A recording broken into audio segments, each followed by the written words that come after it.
ರಾಜ್ಯಾದ್ಯಂತ ಗೌರಿ ಗಣೇಶ ಹಬ್ಬದ ತಯಾರಿ ಜೋರಾಗಿದೆ. ಹಬ್ಬದ ಸಾಮಗ್ರಿ ಖರೀದಿಗಾಗಿ ಮಾರುಕಟ್ಟೆಗಳಿಗೆ ಜನ ಮುಗಿಬಿದ್ದಿದ್ದಾರೆ.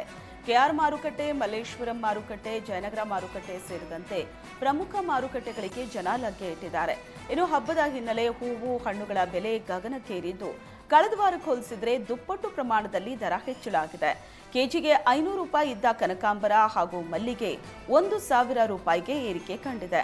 ಕಳೆದ ವಾರ 150 ರೂಪಾಯಿ ಇದ್ದ ಸೇವಂತಿ ಇದೀಗ ಬರೋಬ್ಬರಿ 400 ರೂಪಾಯಿಗೆ ಏರಿದೆ. ಇನ್ನು 1 ಕೆಜಿ ಸೇಬು 180 ರೂಪಾಯಿ, ಸಪೋಟ 150 ರೂಪಾಯಿ, ದ್ರಾಕ್ಷಿ 200 ರೂಪಾಯಿ, ದಾಳಿಂಬೆ 200 ರೂಪಾಯಿಗೆ ಮಾರಾಟವಾಗ್ತಿದೆ. ಬೆಲೆ ಏರಿಕೆ ಮಧ್ಯೆಯೂ ಖರೀದಿ ಮಾತ್ರ ಜೋರಾಗಿದೆ.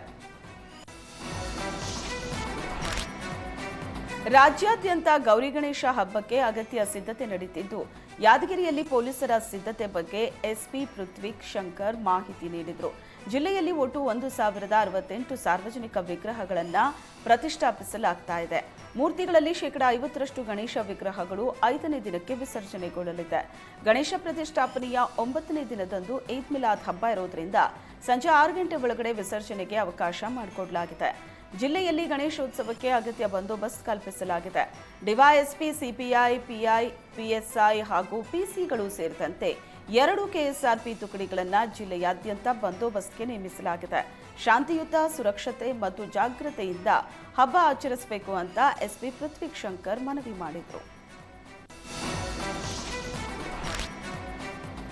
ಗೌರಿ ಹಬ್ಬ ಹಿನ್ನೆಲೆ ನೆಲಮಂಗಲ ತಾಲೂಕಿನ ಆಶಾ ಕಾರ್ಯಕರ್ತೆಯರು ಹಾಗೂ ಅಂಗನವಾಡಿ ಕಾರ್ಯಕರ್ತರಿಗೆ ಬಾಗಿನ ಅರ್ಪಣೆ ಮಾಡಲಾಯಿತು. ಬಿಜೆಪಿ ತಾಲೂಕು ಅಧ್ಯಕ್ಷ ಜಗದೀಶ್ ಚೌಧರಿ ಅವರು 100 ಮಹಿಳೆಯರಿಗೆ ಬಾಗಿನ ಅರ್ಪಿಸಿದರು. ಪ್ರತಿ ಮಹಿಳೆಗೆ ಸೀರೆ, ಹೂ, ಬಳೆ ವಿತರಿಸಿ ಗೌರಿ ಹಬ್ಬದ ಶುಭ ಕೋರಿದರು. ಕಳೆದ 7 ವರ್ಷಗಳಿಂದ ಪ್ರತಿ ಗೌರಿ ಹಬ್ಬದಂದು ಜಗದೀಶ್ ಬಾಗಿನ ವಿತರಣೆ ಮಾಡುತ್ತಿದ್ದು, ಅವರ ಕಾರ್ಯಕ್ಕೆ ಸಾರ್ವಜನಿಕರು ಮೆಚ್ಚುಗೆ ವ್ಯಕ್ತಪಡಿಸಿದ್ದಾರೆ. ಕಾರ್ಯಕ್ರಮದಲ್ಲಿ ಮಾಜಿ ಶಾಸಕ ಎಂವಿ ನಾಗರಾಜು ಸೇರಿದಂತೆ 100 ಕಾರ್ಯಕರ್ತರು ಭಾಗವಹಿಸಿದರು.